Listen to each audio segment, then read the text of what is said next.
Matumal umano ang dating ng mga turista at mamimili sa La Trinidad, Benguet. Kahit na dapat ay dagsa ngayong Strawberry Festival. Mahal na langis pa rin ang sinisisi ng ilan, lalo't malapit nang tumuntong sa 100 piso kada litro ang presyo ng diesel sa ilang gasolinahan doon. Nakatutok si Ian Cruz. March 4 hanggang April 1 ang Strawberry Festival sa La Trinidad, Benguet at karaniwan ay dagsa rito ang mga turista. Pero sa mga strawberry fields, ramdam daw ang tumal ng turista ayon sa mga nagtatrabaho roon. Ang karaniwang napupunong parking area, marami pang bakante sa ngayon. Ang mga guide para sa strawberry pickers, maswerte na kung makaisang parokyano na dati-rati bago magtanghali ay nakakatatlo sila. Wala ganong customer na pumunta dahil mahal daw ang pamasahe at ang gasolina ay mahal. Ang mga strawberry noon, nauubos agad ng mga turistang namimitas. Pero ngayon, kakaunti ang strawberry pickers at mamimili. Talagang matumal.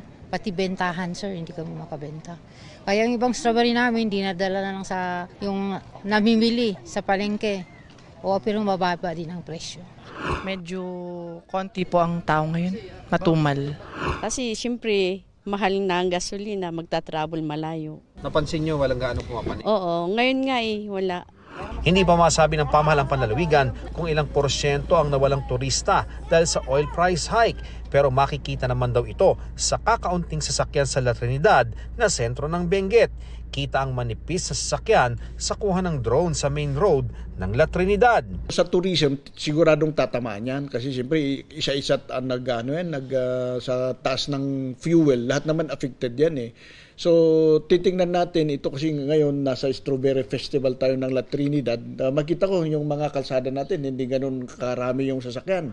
Sa ngayon, ilang sentimo na lang, 100 pesos na ang kada litro ng diesel sa isang gasolinahan sa La Trinidad. Masyadong naapektuhan na rin kami kaya pati yung mga services namin sa trabaho kailangan din sana mag-increase pero hindi eh. Kaya ganoon pa rin, kailangan tiyagahin, hopefully bumaba.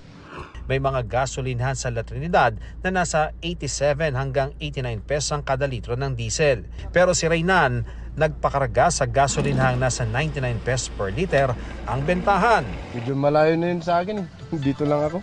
Patuloy ang monitoring ng LGU katuwang ang mga pulis at DTI para matiyak na walang nagsasamantala sa nagpapatuloy na pagtaas ng presyo ng langis. Umaasa ang mga nagtatrabaho sa mga pasyalan na may mga darating pang turista ngayong weekend para kahit paano'y makabawi sila.